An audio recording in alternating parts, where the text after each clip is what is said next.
Shalom, selamat pagi Ibu Bapak Saudaraku yang kasih dalam Tuhan. Hari ini Jumat 5 Mei kembali saya dan Ibu Gembala mengajak Ibu Bapak Saudaraku bersama menyembah Tuhan.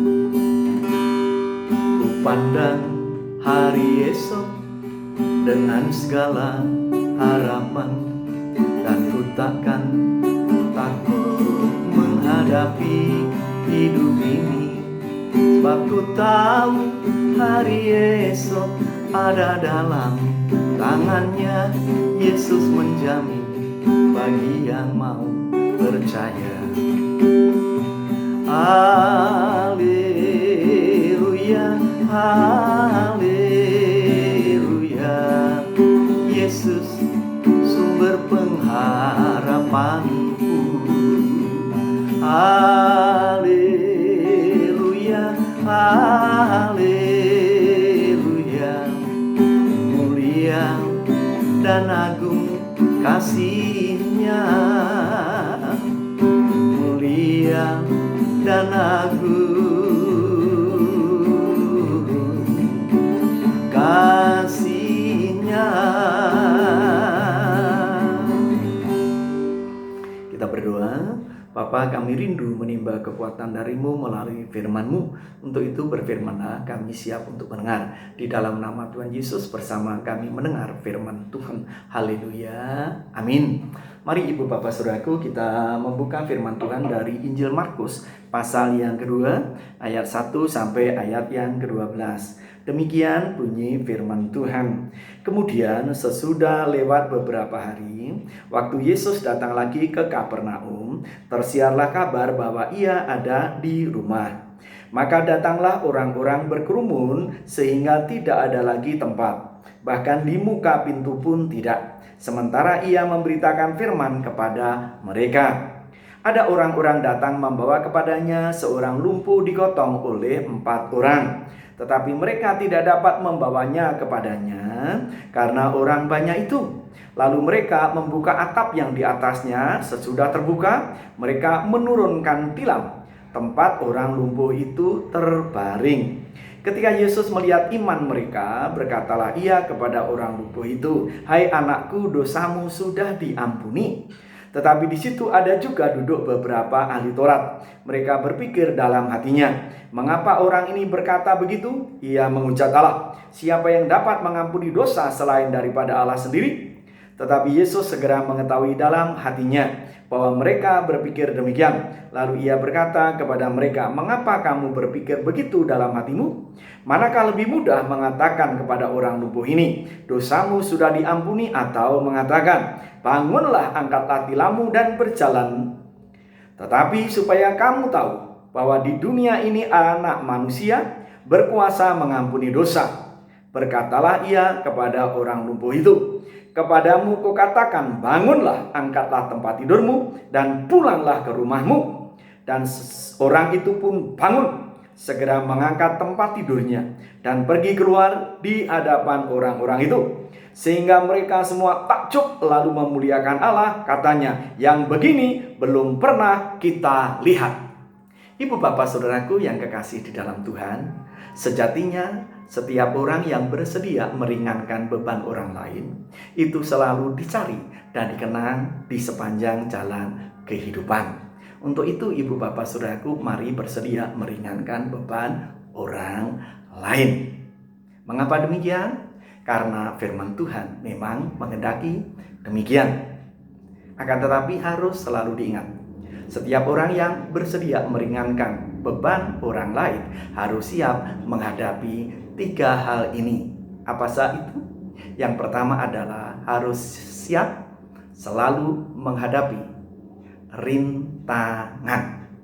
Mari kita lihat Ibu Bapak Saudaraku, rintangan yang dihadapi oleh 4 orang yang bersedia meringankan beban dari sahabatnya yang lumpuh ini adalah rintangan ketika orang banyak memenuhi tempat itu sehingga tidak sanggup membawa orang lumpuh itu ke hadapan Tuhan Yesus. Perhatikan, mari kita simak pembacaan ini. Kemudian sesudah lewat beberapa hari, waktu Yesus datang lagi ke Kapernaum, tersiarlah kabar bahwa Ia ada di rumah. Ibu bapak saudaraku, Tuhan Yesus datang di Kapernaum. Kemungkinan ia ada di rumah Petrus dan Andreas, seperti yang Pak disebut pasal yang pertama. Lalu yang kedua, maka datanglah orang-orang berkerumun sehingga tidak ada lagi tempat, bahkan di muka pintu pun tidak. Sementara ia memberitakan firman kepada mereka. Banyak orang datang sehingga tempat itu dipenuhi orang, ibu bapak saudaraku. Lalu ayat yang ketiga, ada orang-orang datang membawa kepadanya seorang lumpuh digotong oleh 4 orang. 4 orang ini yang bersedia meluangkan waktu demi kebaikan sahabat mereka yang lumpuh. Lalu ayat 4, tetapi mereka tidak dapat membawa kepadanya karena orang banyak itu. Rintangan selalu ada. Oleh sebab itu, bersiaplah menghadapi rintangan itu karena akan diikuti yang kedua, yakni selalu ada jalan keluar. Perhatikan baik-baik, rintangan pasti ada, tetapi selalu ada jalan keluar. Ayat 4b di sana dikatakan, ibu bapak saudaraku, lalu mereka membuka atap yang di atasnya. Sesudah terbuka, mereka menurunkan tilam tempat orang lumpuh itu terbaring. Ibu bapak saudaraku, dari mana mereka naik ke atap itu?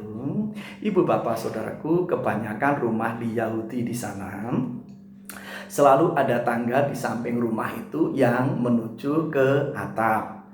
Biasa mereka naik turun mungkin untuk menjemur dan lain sebagainya. Lalu 4 orang ini melihat bahwa itu satu-satunya jalan keluar. Walaupun itu ekstrim. Mereka menggotong yang lumpuh itu ke atas melalui tangga di samping rumah itu, lalu menjebol atapnya.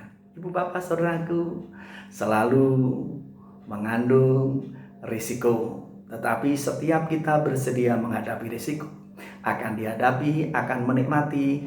Yang ketiga, bukan hanya selalu ada rintangan, selalu ada jalan keluar. Lalu yang ketiga, selalu ada pertolongan. Sekarang mari perhatikan ayat yang kelima. Ketika Yesus melihat mereka, berkatalah ia kepada orang lumpuh itu, hai anakku, dosamu sudah diampuni. Menarik sekali ibu bapak saudaraku, bayangkanlah ketika itu atap dijebol. Lalu diturunkanlah orang lumpuh itu oleh keempat temannya ini. Lalu tepat di hadapan Yesus yang sedang mengajar. Tentu itu ibu bapak saudaraku sekaligus menghentikan pengajaran dan sekaligus menarik perhatian semua orang yang ada di sana. Lalu Alkitab menuliskan, ibu bapak saudaraku, Tuhan memandang kepada teman-temannya 4 orang ini. Dan Tuhan Yesus melihat iman pada mereka. Dan herannya ibu bapak, Tuhan Yesus tidak segera menyembuhkan orang lumpuh itu, tetapi berkata kepada orang lumpuh itu, anakku, dosamu sudah diampuni. Dan rupanya ibu bapak saudaraku itu menimbulkan kemarahan orang ahli Taurat di dalam hatinya.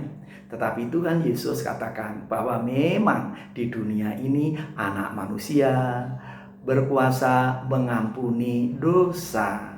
Ibu bapak saudaraku, setelah terjadi perdebatan kecil dengan para ahli Taurat, lalu Tuhan Yesus berkata kepada orang lumpuh itu, angkatlah tilammu, berjalanlah dan pulanglah. Seketika itu juga ibu bapak saudaraku yang kekasih di dalam Tuhan, orang lumpuh itu berdiri, mengangkat tilamnya, berjalan keluar dari tengah orang banyak yang mendengarkan Tuhan Yesus mengajar itu. Lalu diikuti dengan gemuruh pujian untuk kemuliaan nama Tuhan. Ibu bapak saudaraku, pertanyaannya, siapa yang paling bersuka cita?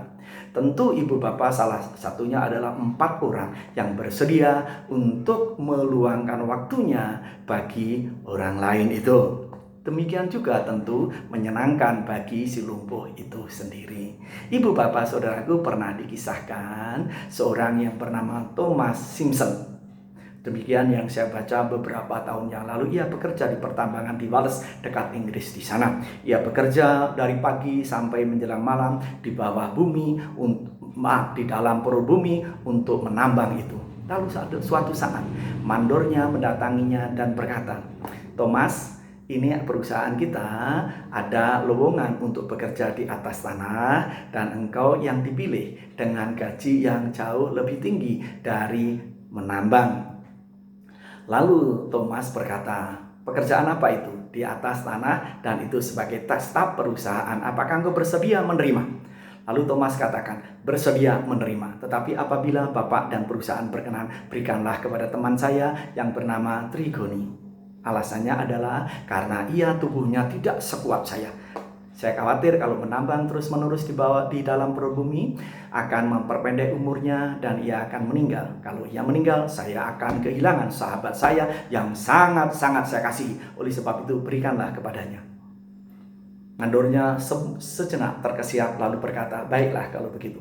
Pekerjaan diberikan kepada sahabatnya. Sebulan 2 bulan berlalu, Thomas Simpson masih menambang dan akhirnya hari itu setelah 3 bulan berlalu, mandornya kembali mendatangi Simpson dan berkata, Simpson, sekali lagi sekarang ada lowongan bekerja di atas tanah dan apakah engkau bersedia menerimanya? Lalu Simpson berkata, saya bersedia. Dan akhirnya Simpson bekerja di atas tanah di perusahaan yang sama di pertambangan itu, satu kantor dengan sahabatnya yang bernama Trigoni selama 25 tahun.